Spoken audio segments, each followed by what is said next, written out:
kami panjatkan bersyukur kepada Allah SWT bahwa pada siang hari ini kita dapat berkumpul di aula Panti Sosial Asuhan Anak Balita Cipayung. Dan kami juga mohon maaf karena emang awal mungkin adik sudah telepon ya mungkin ya, tapi petugas kita kan banyak ya Bu, mungkin ada yang lupa menyampaikan, kami juga mohon maaf ya.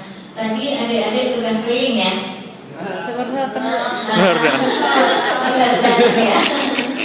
Tadi sebagian sudah keliling ditemani sama pekerja sosial kita Bu Yanti namanya. Ya, jadi di panti ini kita punya peksos 2 orang.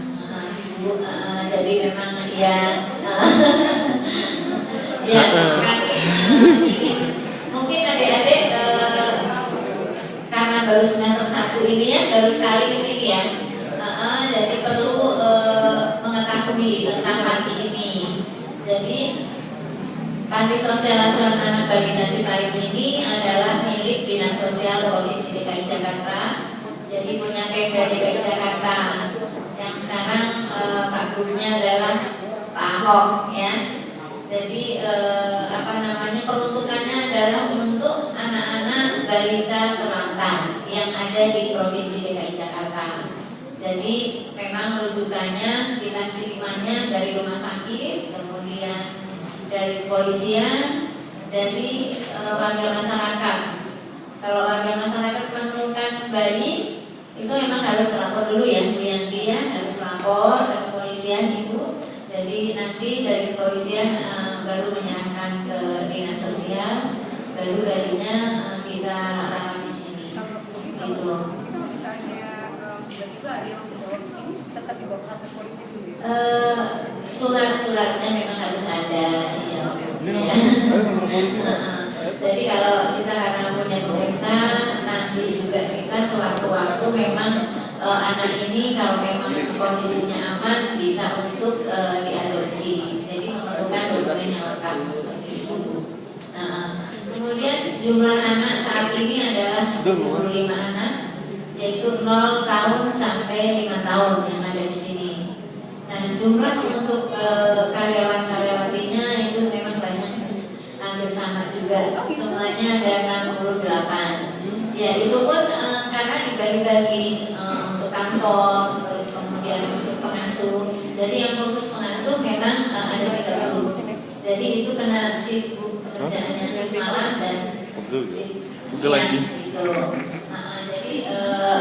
Nah, pengasuhnya ini memang lulusannya dari perawat, kemudian kebidanan ya Bu, kebidanan dan pekerja sosial.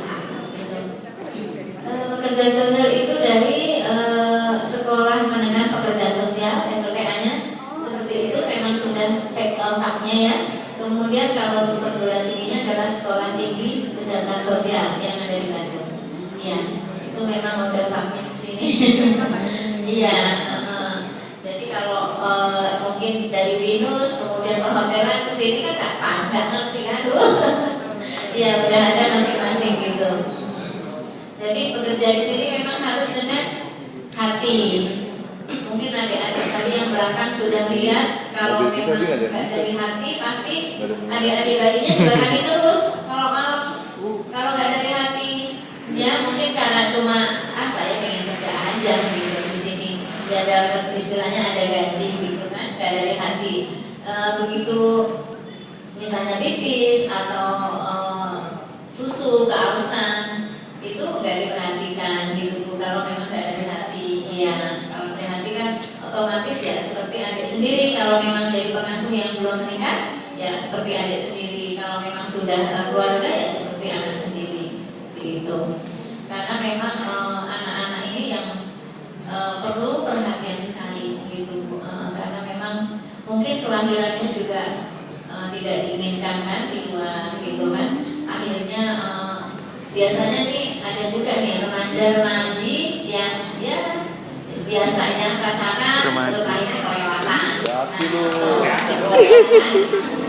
Kelewatan, setelah kelewatan itu orang tuanya nggak tahu. Ada loh, bisa nyata seperti itu ya.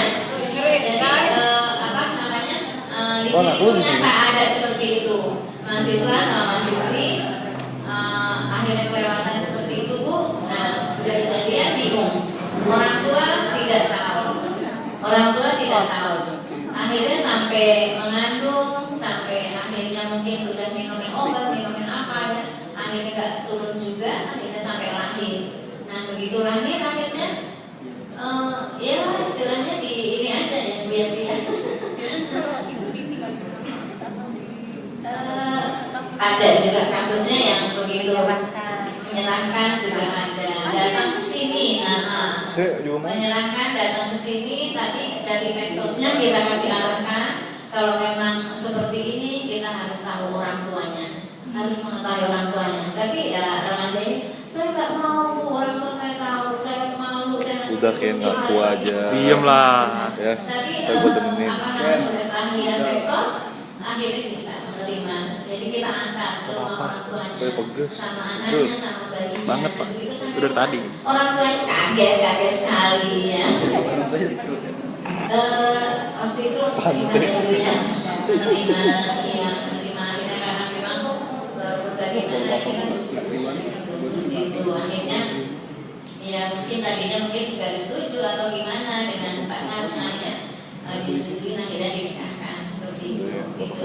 Jangan sampai ini buat pengalaman ya, jangan sampai kejadian sama adik-adik gitu. Iya. Nah kemudian kalau apa namanya adik-adik juga di warga masyarakat ya apabila menemukan bayi gitu ya dimanapun tempat itu memang harus melapor dulu ke RT RW kemudian ke kepolisian. Nanti kepolisian baru merujuk di sini gitu. Dan anak-anak di sini juga kita rawat, kita bina, kegiatan juga penuh Ibu. Jadi ada kegiatan sekolah, PAUD, TK gitu. Kemudian ada bimbingan sosial, ada bimbingan mental. Memang untuk bimbingan mental kita hanya untuk yang bisa yang ke dalam jadi Pak Ustadznya di sini. Kemudian ada terapi apa Bu Yanti dari bicara. Iya itu dari kita kerjasama dengan rumah sakit haji karena memang anak-anak rentan sakit juga. Kalau memang ada yang sakit kita bawa ke sana. Jadi dokter datang ke sini dokter kalau yang datang ke sini dari Puskesmas Cipayung itu 1 minggu sekali ada ke sini. Iya yang masih kategori ringan sakitnya. Kalau memang sudah tidak bisa ditangani sama Puskesmas berarti kita rujuk ke dokter ke rumah sakit haji. Iya gitu. Nah kemudian anak ini juga karena kalau memang sudah posisinya aman Ibu bisa diadopsi. Dan keluarga yang memang sudah berkeluarga minimal 5 tahun itu sudah bisa boleh dengan persyaratan ya yang banyak sekali persyaratannya memang. Karena kita memang anak ini biar jangan sampai terlantar kembali. Iya. Gitu. Dan apa namanya untuk kegiatan piknik juga kita ada 1 tahun 2 kali kita ajak ke ya bervariasi lah. Kemarin terakhir ke Transera Bekasi Bu pada umum anak-anak renang gitu sampai seharian gitu. Jadi kalau bawa anak-anak keluar juga memang nggak bisa dilepas begitu. Jadi pengasuh atau pegawai itu memang pegang satu pegawai iya betul.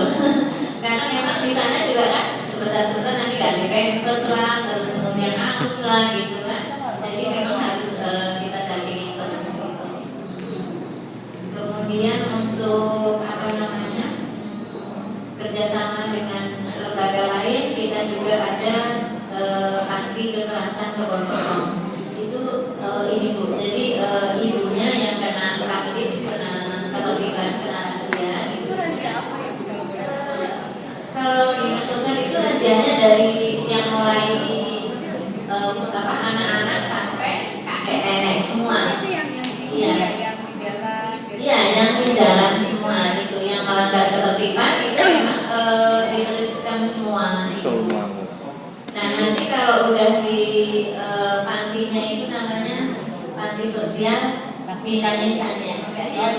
Hasil kajian razia itu semuanya Bu, masih masuk situ semua. Dari yang anak jalanan, anak terlantar, joki, kemudian parkir laras itu. Ini joki nih.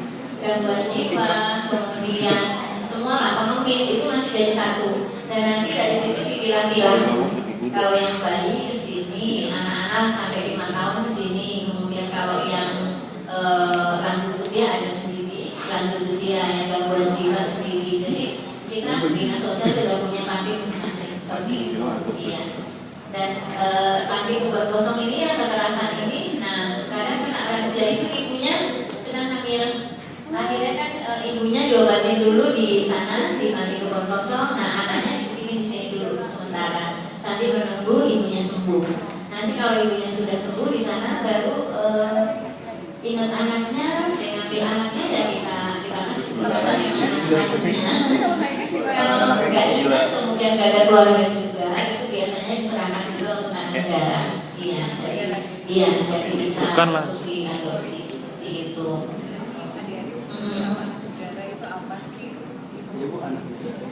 Kalau anak negara itu berarti anak yang sudah aman dan bisa diadopsi. Itu namanya. Dan artian aman seperti ini. Kalau misalnya temuan bayi, kepolisian sudah mengirim sini. Awal kita proses dari Ibu Yanti, Peksos itu mengadakan penelusuran ke tempat kejadian. Jadi ke tempat kejadian, ketemu dengan Pak RT, Pak RW, kemudian sampai kepolisian, ada laporan Peksosnya, kemudian ada berita acara, gitu kan. Iklan juga itu kalau sudah kita iklankan 3 kali tidak ada yang merespon, tidak ada yang istilahnya kesinilah mencari gitu ya. Ya sudah, kalau sudah iklan 3 kali selesai tidak ada yang menanyakan, berarti itu sudah aman, dibilang sebagai anak negara. Nah itu bisa diadopsi oleh orang tua asuh yang tidak mempunyai anak seperti itu. Gitu. Ayo, kantor polisi lapor. Silakan ada yang tanya lagi, silakan. Ada yang mau tanya? Paling tua umurnya berapa?